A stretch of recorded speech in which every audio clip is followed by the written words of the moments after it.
Today I will be quickly showing you how to build a drift car in BeamNG Drive. So for starters, you're going to want something that is front engine, rear wheel drive. There's a lot of cars that fit that description and even some trucks. But for the sake of this video, I'm going to be using the ETK I series. This is a rear wheel drive 4-door sedan. Alright, so once you've picked your rear wheel drive car of choice, firstly, you don't want to have ABS. I'll show you why here soon. So you're going to want, I usually run sport suspension all the way around. Race rear discs, along with full race brake pads. Welded differential, that's very important. For tires, that depends on how much power you want to give the motor. Usually I end up running sports in the rear, standards up front. You don't want your front to be too snappy or it'll be kind of difficult to drift. Harder than it already is in the game. The steering box, you definitely want quick ratio drift steering. If a car doesn't have that, you might just want to skip it because it's kind of difficult. Race front disc brakes, but do not upgrade the front brake pads. Like I said, sports all the way around. Now, depending on the size of your tire and the tire compound, that decides how much power you want to give your engine. So I have relatively small tires, but they're sport tires, so I'm going to upgrade my engine a pretty decent amount. Stage 2 turbo, exhaust, all that good stuff. Usually you're going to want a race transmission just so you can shift a little bit quicker.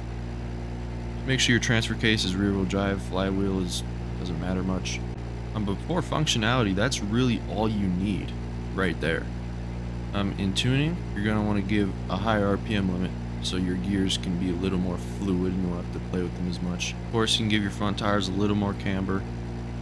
You don't really need it, but it can help. And that's basically all you need. This is a very solid drift car. If you're playing with a setup that doesn't have a handbrake or an e-brake, and you're struggling with initiating drifts, you don't want to give your car a ridiculous amount of power, go to tuning, brakes, front rear bias. This is why I had you put race rears all over, because you can change the brake bias. So this will only send 20% of the brake force to the front wheels. And that's why I also made you turn off ABS. So now when you brake with the brake pedal or whatever is your brake, your rears will just lock up instantly and your fronts won't. So now you can initiate without needing a handbrake, but you don't have as good at braking, and when you want to brake, you're going to have to be careful or your rear will slide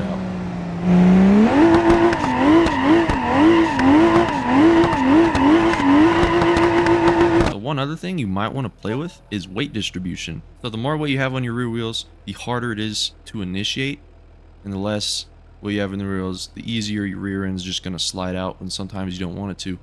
And the best way to play around with that is simply your rear seats. Just delete your rear seat and you'll have less weight in the back. And if you want more weight in the back, you can add a spare tire for some cars and make sure your fuel volume's all the way up.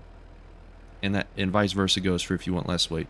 Drop your fuel, drop your rear seats, and drop the spare, and you will have a very lightweight rear car in the back. The other thing you want to consider when choosing your car is the length of the wheelbase.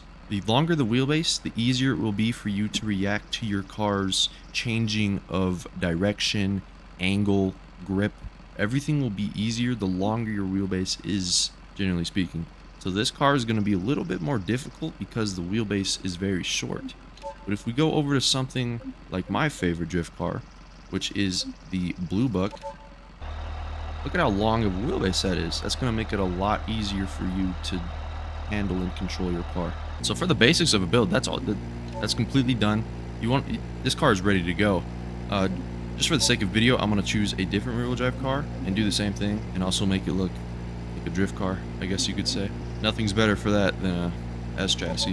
So I'm going to go through and change everything, even the cosmetics, and just make a really solid and good looking car. There you have it. This is a good looking functional build. TE37s, 16 inches front and rear. One thing you might find yourself playing with if you want a good looking car too is you're gonna want standard tires usually on your fronts, but with most wheel setups, standard tires have more sidewall.